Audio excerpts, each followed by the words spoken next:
DVB, Digital Fast. Hello and welcome to DVB Newsroom. I'm Nora. Joining me today is Chuu, a Burmese artist whose work explores Myanmar traditions and culture, women's experiences, identity, and resilience, which has been exhibited around Europe.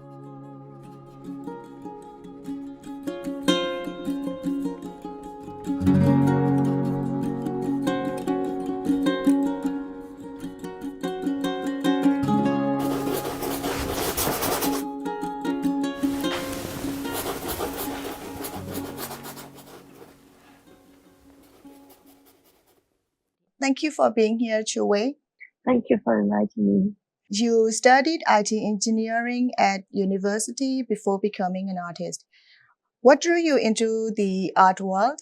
When I think about my childhood, I always spent creating, painting, drawing. And when we were young, there is the Dimeway journal for kids, and we can do the colorings and could send there. So I received a few prizes, and with my passport picture on the cover, like with my drawing, it came. So I think starting from that time is really made me too interested in art. And throughout the time, I keep studying. And after years and years, I became more and more into painting and drawing and to create art. Did your family support the change, or was it a difficult decision to make? It was a difficult decision, both of us, because after my high school, I really wanted to try to the art university, like National University of Art and Culture, to learn art. But their dream is he wants his daughter to be an engineer. So, and we make a deal. So I said I will keep learning art, but not from the university, but from the teacher and from the class in school, like private school. And but at the same time, I will take the degree. So we did. What does a day of painting look like for you? What is it that inspires you? The beginning, I really inspire a lot about Myanmar culture and history, and I really interested in about how the culture shape and how this history has happened, and what is the link and what is the impact happening now. So I listen to a lot of mythical story and history, and also the pagoda mural painting, like from Bagan and also from the Last Kingdom time. They have a parapike kind of book and hand drawing in some drawing and record inside the palace. I really interested in it, so I learned and I start creating a painting about the mythical story and about the history and culture. And I change like around 18 or 19 years old when I went at the university, like the middle of my university, and I start changing more to talk about women lives in Myanmar and the culture which connected with the women. Mm-hmm. Talking about culture and tradition, do you feel Burmese traditions like weaving and fabrics are under-recognized in the global art scenes? I think Myanmar is really unrecognized, not only in the fabric, but in a lot of scenes, because I think even in Southeast Asia, I think we are the least well-known country. So a lot of people don't know Myanmar. We have our own literature, like we have our own writings and texts and the language. So this is also, I really want to promote in my art. That's why even now I'm living in Europe and making an exhibition. Often I try to put Myanmar text in my painting. So often people questions like, what kind of language is it? And a lot of people don't know that we have our own language, and including the patterns of the fabric, because we have really interesting and different patterns. Some ethnic city fabric patterns are a bit similar from Africa and in Morocco and in some country which has more connection with the Europe, but even in Southeast Asia, we still have a really different patterns comparing to our neighbors countries. So I really want to promote this fabrics and pattern as well. It has a lot of history and a lot of bring a lot of history, and it show our culture a lot.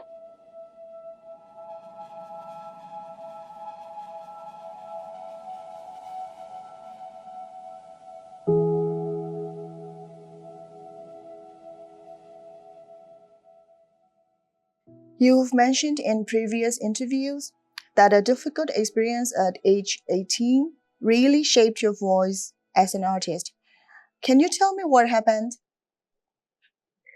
Yes, so actually there was a sexual harassment in the street in Mandalay when I was 18, and actually it happened to my sister. A guy came and grabbed my sister and drove away, and I tried to chase him and catch him and call the police at the time. So there was the accident, blood, and my motorbike crash. A lot of people in this area also came and surrounded and help us. The beginning, they got confused because I hit him from the back. So they thought, yeah, it's a driving mistake, like a driving accident. And they said it's my mistake, but actually, and then I explained it's not that because I'm trying to catch him. So, this moment had happened. And I thought it's happened because we're unlucky. But after that, I was very surprised when I talk about it to my roommate, to my friend from the university, and they all have a similar experience like that. Sometimes on the bed, sometimes in the way, sometimes even in your own place, so in your own neighborhood. So I was surprised why, like, almost 90% of the girl, like 95% of the girl that I talk about, they have a similar experience, and I was shocked why no one talk about it, why we didn't hear about it, and I thought about it, and it's happened like almost third time for me, and only at the time I responded like a big sister wanted to protect. That's why I responded, and it's happened like a few times before, and I was silent and neglected, and I never talk about it. So this really made me a question why it's happening every day, and it's happened to more of us why we don't talk about it. So in my artwork, I question about it, and I want people to share about it, to talk about it more and more, so we can hear and we can think about it to change or to do something. How did that That's how it started. Mm-hmm. Yeah. How did that experience influence the themes you return to again and again in your art? Even though at the time when I start painting about women, I still carry a strong interest of the cultural and history with the beginning of my painting. So I talk about women, but at the same time, I really bring a lot what I interest before, like the history and mythical story and the cultural thing. So when I talk about women, I really cannot shape the story and mythical story, mostly focus on the women figure, but all the accessories and all the background surrounding the women. And this is with my skill and painting techniques, and I can put the history and the thought what I wanted to say. So the beginning, it just started small, just I wanted to make the question about the daily women life, the daily situations of women in Myanmar. But once I started and I make more and more research and I read more and I try to find what is happening to us. So what is happening to Myanmar women. So, and I found the education, political situation, the social, and even religions, everything is included to shape the women nowadays. So based on the information which I collected and which I study, and more I went deeper and deeper, and I got more idea. I have more questions. I have more voices to show to the audience. So it's been quite a long time. So it's like almost 10 years or maybe a little bit more. I'm only talking about the history of women, and all the link is happening in the past. So I changed a lot of painting style as well. As you have mentioned in your artwork, you often touch on the challenges women face. Could you share some of your inspiration? Yeah, there is the time where I don't like to paint the face of the women. Most of them are faceless and is covered by kanot, like Burmese traditional like flowery patterns. And I like to use kanot a lot on their face because it's also really show about our culture in the society, like the women life. Because often I saw Burmese women, they get lost behind the tradition, behind what the society want them to be, and they lost themselves, they forgot about themselves, and they lost their identity. They just following what other people want, they just following what society want them to become. So I really see them like they are, like they cannot breathe, and they are like losing themselves. We don't know who they are, but we can see they are women. So that's why I often lost their face, women figure under the kanot. And I also use some collage to link with the new and the current situation. And also a lot of painting I also paint, but mostly like a strong figure, just a little bit of smile, more about confidence, like proud for being who they are with a strong voices. Can you tell me about your decision to leave Myanmar and pursue your artistic career abroad? There are a lot of reasons to relocate. I think for the moment, the art is the people only interested in art, and artists only could live after all the basicity of the humans was there. And you have to have a place to live, a food to eat, and you have the education, and only after that you don't need to worry about your living and eating, and then you start thinking about entertainment and also art and like literature, like new movie, music, this kind of thing. So and I feel the art doesn't have a really important roles in Myanmar at the time, especially for the Myanmar people. They have another interest than to interested in art at the time, and another focus. So, and I thought about it, and a lot of my friends and people that I know, they suggested, if I live somewhere where I can show more about Myanmar artist creation, and I can more give the information and messages about how Myanmar artists create and how is our culture, how is our story, and still not a lot of people know about how Myanmar artists create and what kind of art that we have, and even in the history, not only now, and also in the history, like not a lot of people discover. So I think I will have more chance to create if I move somewhere. In your artwork, you often use layering and traditional fabrics. What do these choices mean for you personally? I think fabric is a very interesting choice for me. I have a very strong relationship using fabric. I tried to use since 2012.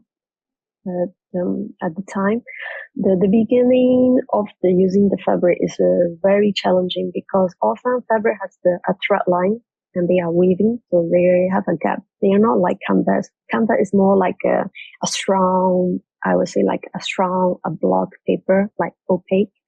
And so when you paint on it, the paint stayed on the canvas. But the fabric is not like that. When you paint it, it's very soft and the paint goes through.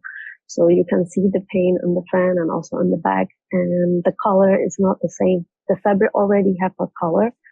And most of them, the fabric that we use are very colorful and sometimes dark color, like dark red and dark green, dark blue. So the paint really don't stay. And the color, we cannot even tell what color it is. At the end, it became brown or dark, very gray, dark. So I have to practice a lot, even in the technical side, how to be able to use Myanmar fabric in the painting, and it also give the same texture as canvas. So I practiced like almost 2 years. And in 2014, I made the first exhibition with the fabric painting included, and I almost find the best way how to maintain and use the fabric. It's take a while, and now I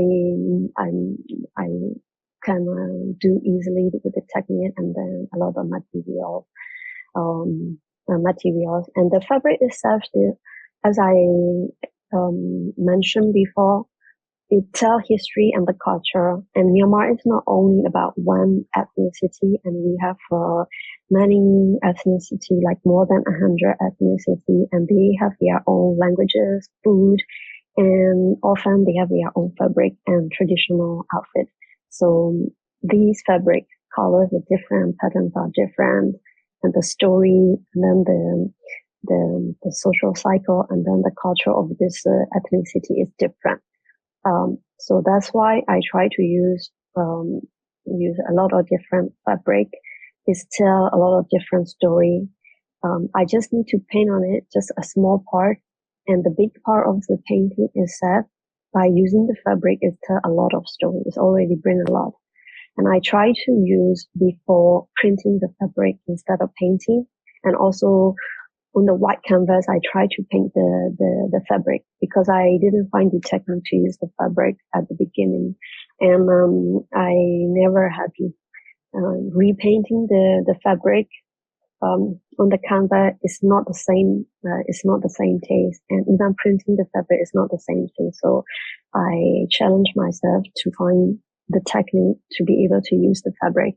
And right now we have in our culture and tradition, like Samba Gora, like no women allowed, and women's are like Pong Nene, like Pong is for a man thing, like masculine energy, masculine power. So even this women fabric used by the women, just because the women using the fabric, it became the object which can bring a bad luck to the man. It can kill the masculine glory and energy. So it's really interesting, especially when the fabric is higher than the male shoulder. So it's really bring a lot of history and the social in the society, how we are living in. So this fabric carry a lot of history, the beauty, and also the social situation. So I love it to use that. You have already said earlier, like more women today speaking out about harassment and abuse. What do you think about this? I think I still today, I still hear a similar story. Like sometimes the farms have changed the way people do, like harassing to the women throughout the time. It's changed a little bit, but it's still there. We can even see in the social media, not in person, but still there. But I'm sure it's still there on the street, especially at night. And what made me really think about it is very clearly is like when we have the festival, like event, and when you go to the event, for the women, like a young women, especially, instead of you enjoying the moment, you have to worry about like who going to touch me, who's going to do something to me. They were more worried, and I barely see there are one or two girls alone, and most of the time, like their families or like the brother, like surrounded by, it's like a shield. It's like they are, like they have their own little cage. So I really feel that, um, so I think the farm has changed, but at the same time, a lot of young people, they have noticed, and more women starting to talk about their situation. And I really, really admire that. And I really support and encourage. So, sometimes, people do that, because they don't know, what can happen to the people. Sometimes they just, oh, you're just beautiful. That's why we like you. That's why we say that. But maybe it might mean something. It might be a different meaning for the people who received it. So now people are more and more sharing, and thanks to the internet and social media. So there are also a good part and bad part, but the good part is like they can share and people can see more.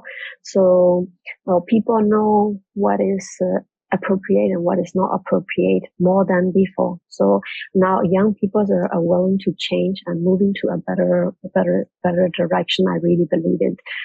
I'm very glad to see this leading toward the direction as well. So I think it's going to take a little bit of time because the root is a bit grabbed tightly, but this but it's growing and it's trying to move to the good direction. So soon in the future, I believe that Myanmar new generation will be a better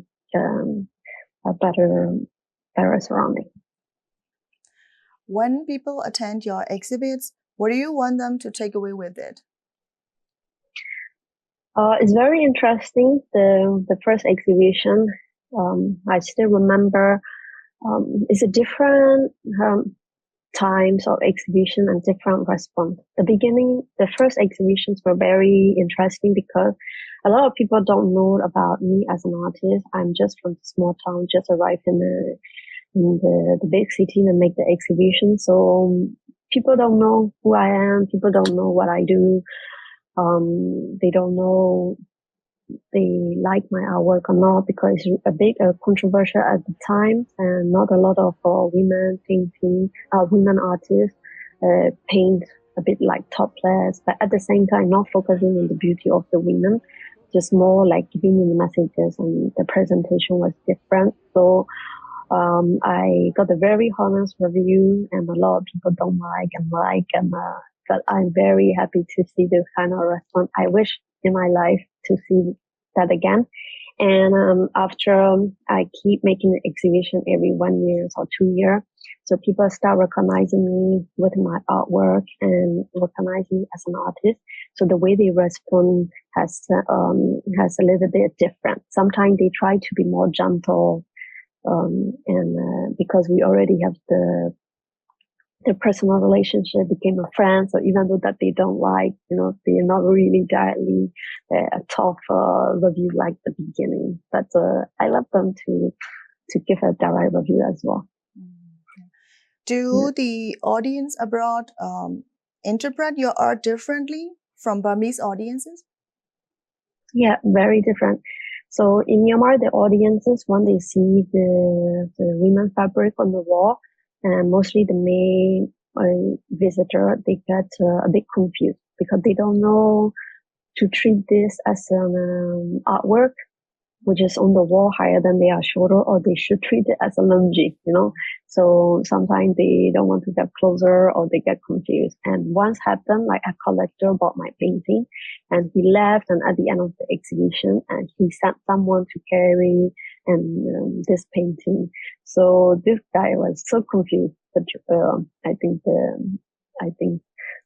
he was like, "Oh my God, it's a lungi. How should I carry it? Should I lift it? Should I put it down?" Because it's also his boss painting, so he doesn't want to put on the ground, and he is alone and getting confused, how to, and at the same time, he doesn't want to destroy the artwork and have to be careful. But at the same time, he really doesn't want to touch, and he really doesn't want to lift. It was so funny, but it's also given me a lot of questions. I get up a lot of questions.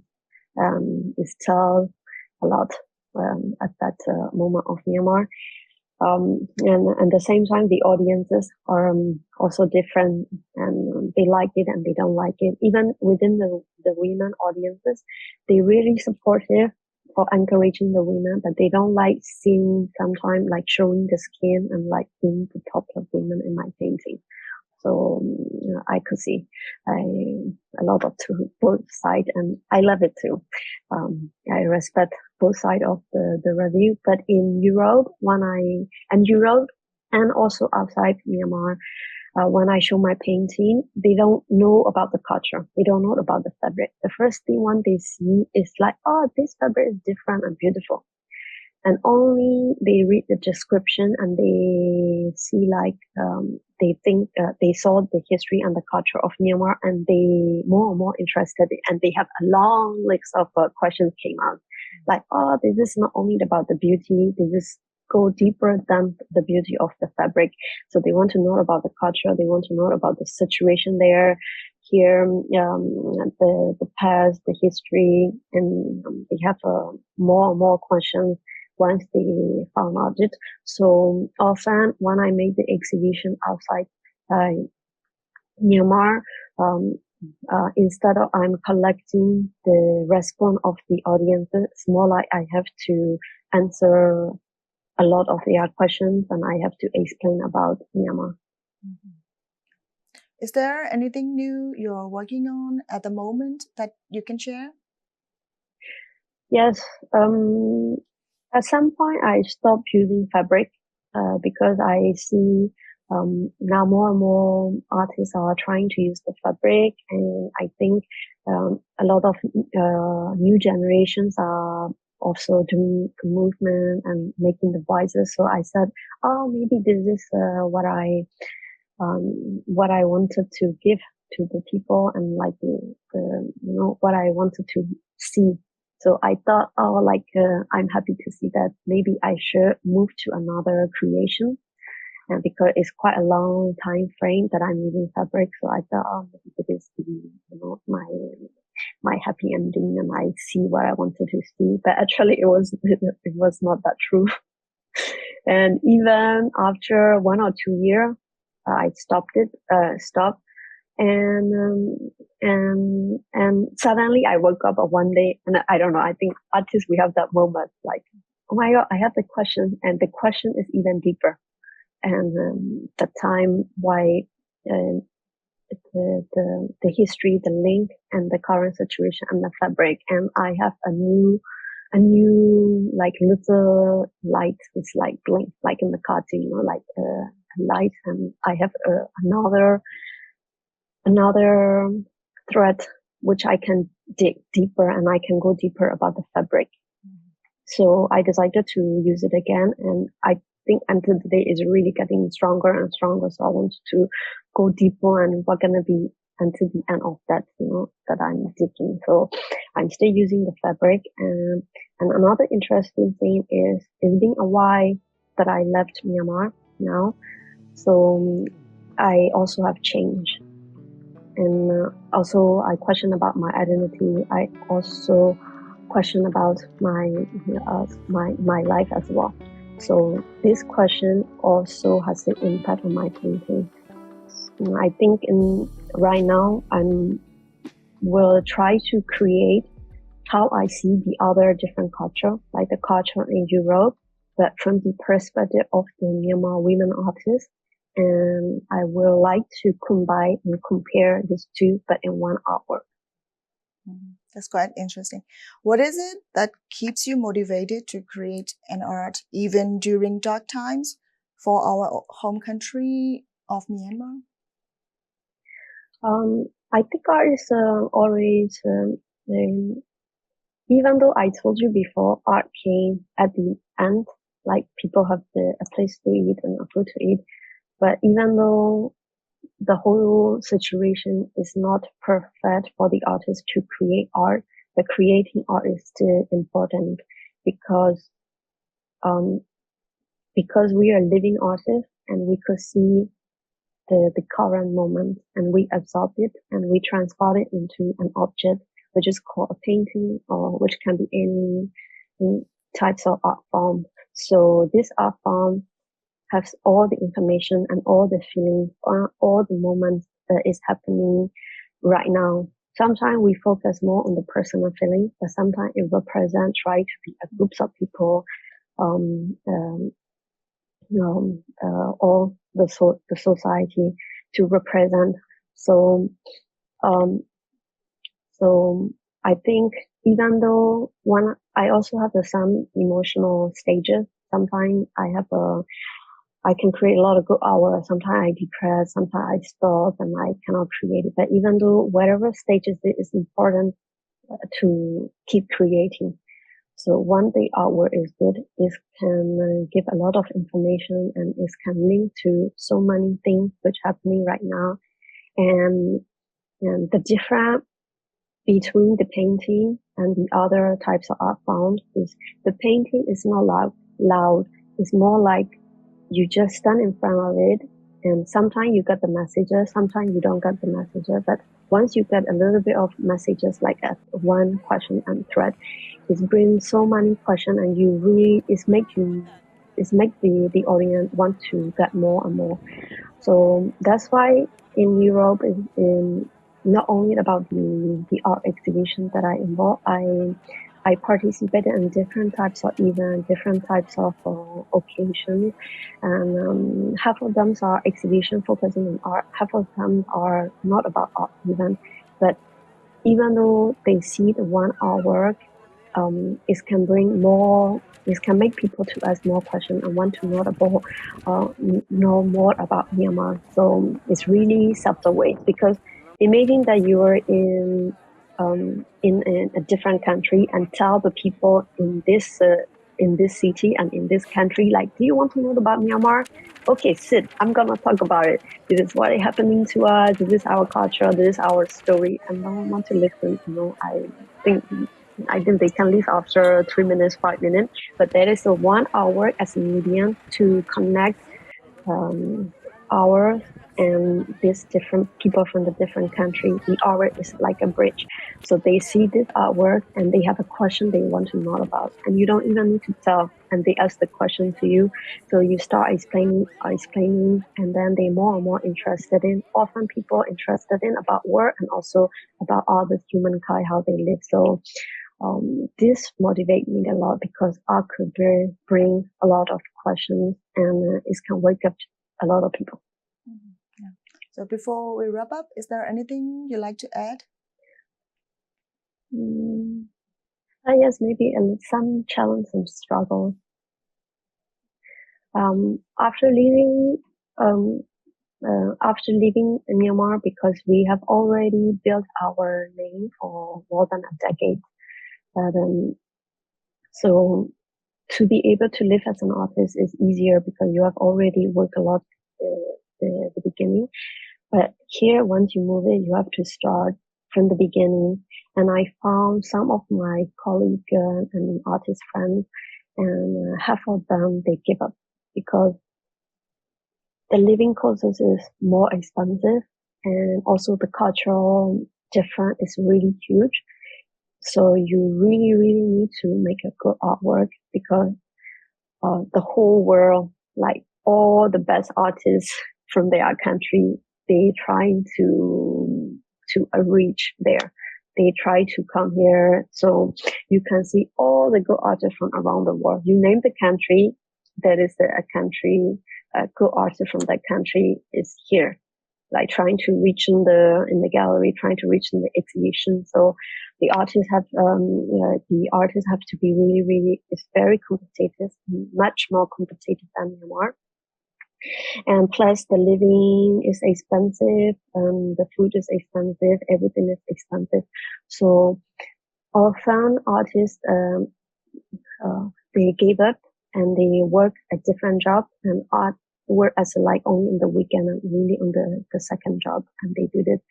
Or another thing is, the artists like do have all the job, have the artwork, and mostly like the other job pay for to create the artwork. Just to be able to full-time art is really, really challenging. Very few people could survive. So until now, I'm trying to survive as a full-time artist. but I don't know, maybe one day I have to go back to the engineering. I try not to go back, but when I have the time to, that I can create and I can show that and I can challenge to that challenges. I will try to keep creating, and I also want to give some energy for the other artists who have a similar situation like me. Even though when you have to work with something else, don't give up and keep creating and keep, let's talk about as a Myanmar culture and history.